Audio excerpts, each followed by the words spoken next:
Sepse tifo grup, fjala tifo grup është fjalë. Shpjegoj gzim se di shumë mirë. Një sekond. Të them unë diçka ç'a konceptimi kam unë për fjalën tifo grup. Jo, po ke gabim. Ata janë ultrasi. Tani kur thot tifo grup ka një lloj atavizmi brenda, sikur njerëz që ti punojnë ty. Ke parasysh ti këto huliganët që drejtojnë, e diti që në Angli janë të ndaluara me ligj tifo grupet për shkak të janë një hap afër delinkuencës dhe gjëra tjera si këto. Ekstremi. Tifo grupe ato nuk në Angli ke pati tifo grupi i Manchester City se ekzistojnë më ka shkruar ata, po bën 100 vjet ka bërë familje ata. Po pse mos shkojmë ne ke familje? Shkëtu tifo grupi ke familje, ty ta ka thënë gjithë qeveria. Tifo grupi më shqetëson mua, ku ka familje futbollistët në farë mënyre. Jo në rastin konkret. Por tifozët kuqezi kanë respekt. Po shkon familja qeveritare në stadium. Zotri, shkon familjet e tjera. T'ja shpjegoj. Kur më thua tifo grupet ka një lloj perpleksiteti. Ja, ta shpjegoj tani. Atëherë, ke 20 vjet që bën emision sportiv. Ke dëgjuar ndonjë incident, po marr tifo grupin më të madh që është tifozët kuqezi. Ke dëgjuar një incident nga këta? Ti, se ylli mund të ketë dëgjuar ndonjë. Jo, por të vërtetë, por neve në çdo ndeshje ndërkombëtare marrim gjoba për sjellje të tifozëve. Nuk e di nëse është tifo grupit kuqezi apo një tifoz i shkëputur, po unë di që ne në mënyrë permanente na vin gjoba nga sjelljet e këqija stadiumin në Albania. O Edi, sjellja e tifozëve është individuale. Sot një person që et një çakmak, ai e shikapur nga kamera. Në rregull. Lorencin merre dhe çoe atje te vendi, nëse ka etur. Si ti et gëzimi më dënon dhe mua.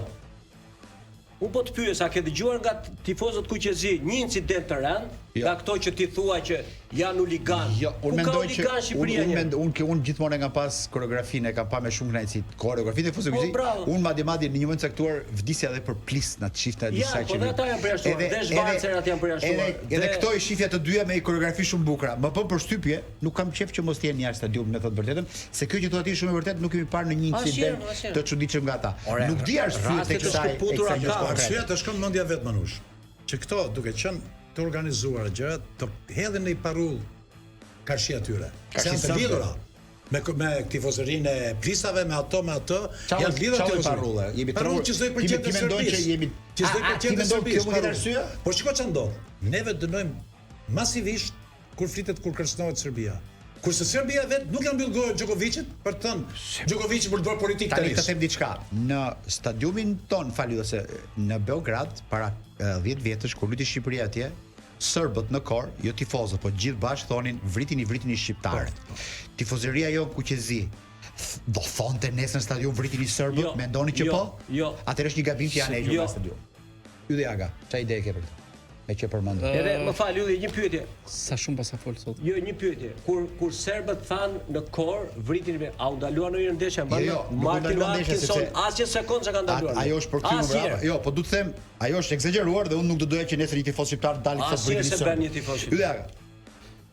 Sigurisht që është një diskutim delikat për marrëdhënien që ka funksionuar për gati 20 vitesh dhe normalisht Federata Shqiptare e Futbollit duhet kishte gjetur një zgjidhje, një kompromis po them, sepse nuk mund vazhdosh ti trajtosh në preferenciale grupimet e tifozëve, sepse grupimet mund të jenë duke ushtuar vazhdimisht dhe do të ngelet gjithçka në dorë të tyre, ndërkohë që standardi është që ka vetëm një grupim tifozash, janë të një klubi apo të një ekipi kombëtar, edhe në shortet që bëhet një shorte me vete për ta dhe më pas një shorte me vete për shorte për ta, këtë do të the. Jo, nuk ka pasur sepse është krijuar një ta janë përjashtuar a priori në këtë ndeshje. Po mirë, kjo është problem që ata nuk janë në këtë ndeshje. Është krijuar një grupim i ri miqtë e kombëtares dhe për ata është bërë një. Po që miqtë e kombëtarës futen gjithë ata që janë tribun.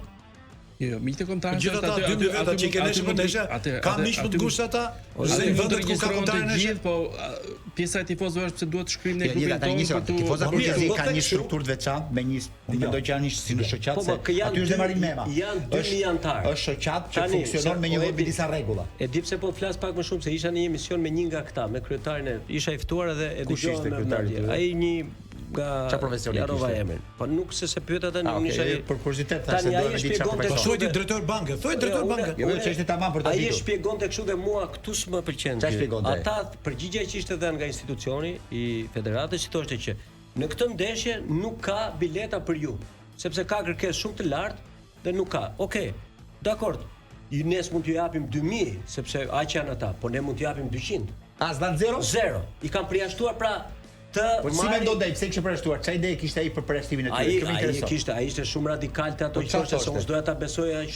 Po një arsye është çfarë thoshte më. Po një arsye që s'po e thot, po i vë vërtet është që shatë presidenti duka ata. A pra, nëse është kjo arsye do ta dim. Atëre. Ai jepte disa arsye. E para,